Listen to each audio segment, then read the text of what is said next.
Welcome to this episode of our book read-through of Elon Musk, Woke Messiah by Albion. We left off on this page.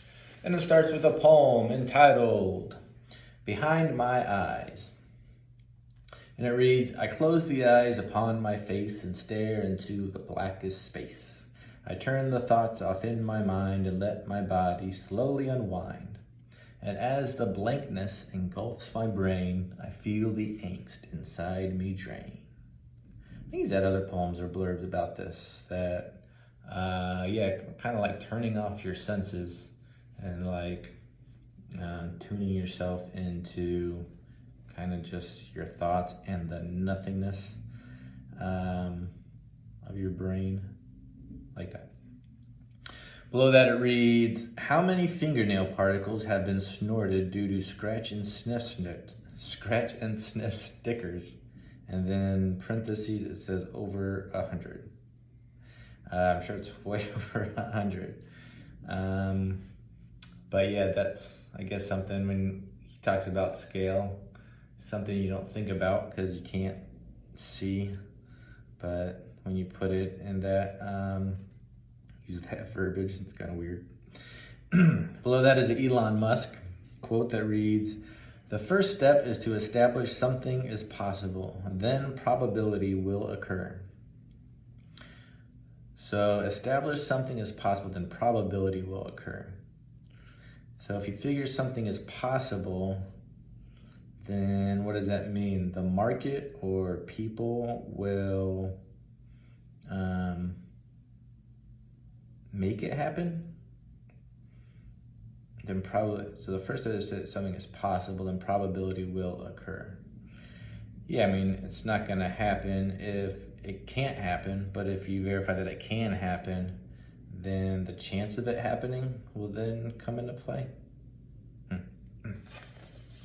Next page, a heading that says, answer me this. Do we need politicians that are smarter or better than us? Or do we need politicians that simply represent our interests? Politicians that communicate transparently. Politicians that explain legislation simply and how it affects their constituents. Politicians that communicate how they use their time. Politicians that are not swayed by lobbyists. And politicians that believe their vote is no more important than any one person they represent. This is, you could probably talk about this forever, but yeah, what are we looking to get out of our politicians? To simply explain legislation and represent their constituency? Or are we, when we vote for them, are we really handing over our voting power to do what they think is best?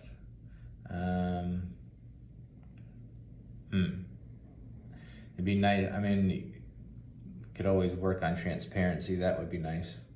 What they're doing, explanation of legislation. That there does seem to, a lot of times, seem like politicians get elected and disappear until they're up for election again.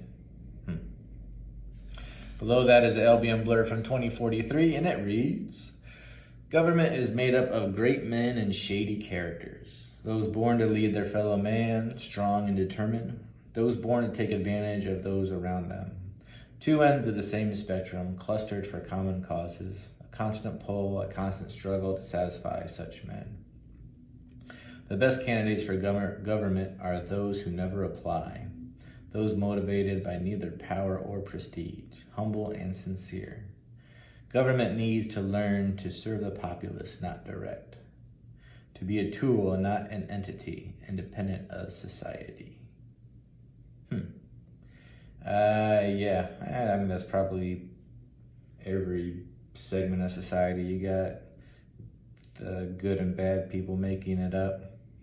And in bold it says, the best candidates for government are those motivated by neither power or prestige. So I guess you can ask the question, does the political system attract the ideal candidates for the people? I guess you could argue that either way. And then below that, it says, hey Elon, what attributes would make up your ideal politician? Which I would love to hear that answer. It looks like this whole page is kind of politically focused. Next page, a Bertrand Russell quote that reads, there are two motives for reading a book. One, that you enjoy it. The other, that you can boast about it. Yeah, I'll boast about it. Or that you can talk about it. Or that you can discuss it with other people who have read it, maybe. Below that is an Albion blurb from 2078, and it reads, there are nothing but gambles in life, risks and rewards. You are always gambling for the future, reaping the past. You gamble your precious time, you gamble your beloved happiness. You gamble your ignorant control with conscious and subconscious effort. To gamble less is to live less, to die slowly. To gamble less is to feel less, a vanilla existence. I wonder, is it worse to lose or not play? Ask the losers, see what they say, examine their lives. Ask the winners, see what they say, examine their lives. Life is short, too short, and precious not to play. And that last line is in bold. Yeah, you can see everything as a gamble. Those that seem like they don't gamble are just taking less of a gamble, I guess. Just because nothing's ever 100% guaranteed, you would think.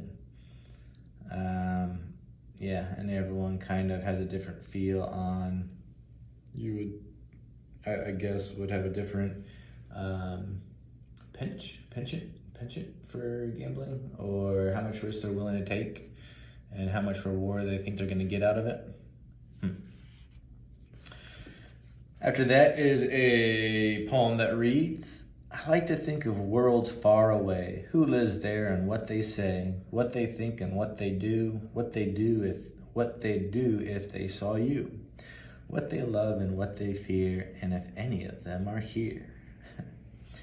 So I guess that's referring to aliens, and what their home planets might be like, and how they might think and see and experience life differently, and if any of them are here. I haven't seen any of them that I know of. Next page. Hey Elon, if you could remove one character trait from everybody on Earth, what would it be? If you could instill one character trait into everybody on Earth, what would it be? And then in parentheses, it says meanness and gratitude. So I guess that means he would remove meanness from everybody and instill gratitude. That definitely seems like that would be a more pleasurable place to live. But I would like to hear his answers and him to expound on those answers.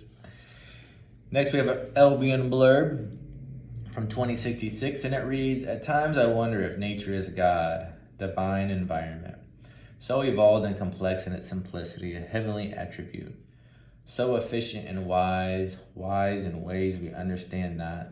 Nature's faults are simply our incomplete understandings, our ignorant assumptions. Perhaps we should walk bravely out of the archaic churches, out of the churches and up into the endless mountains, into the lush forests and into the raging blue seas. Breathe the succulent air and let our minds naturally evolve. Unfortunately, I believe we are far too logical for this, too rational and civilized for our own good, poorly evolved. And in bold it reads, I believe we are far too logical for our own good. Yeah, nature as God. Maybe it's the wrong word. What were those old religions that basically worship nature? Pagan religions, maybe? Yeah, and just in general, the connection to nature and losing that, moving away from it, trying to manipulate it. You could probably debate for days if that's a positive net good or not, citing different examples. And below that, it says, Justin, according to people 100 years from now, This book is a smashing success. I wonder if it got popular in 100 years or immediately or what. But with a lot of this book, it's pretty easy to predict the future when they can't falsify that prediction because it's in the future. And we will finish up there with this episode. Join us for the next episode. And until then, have a great day.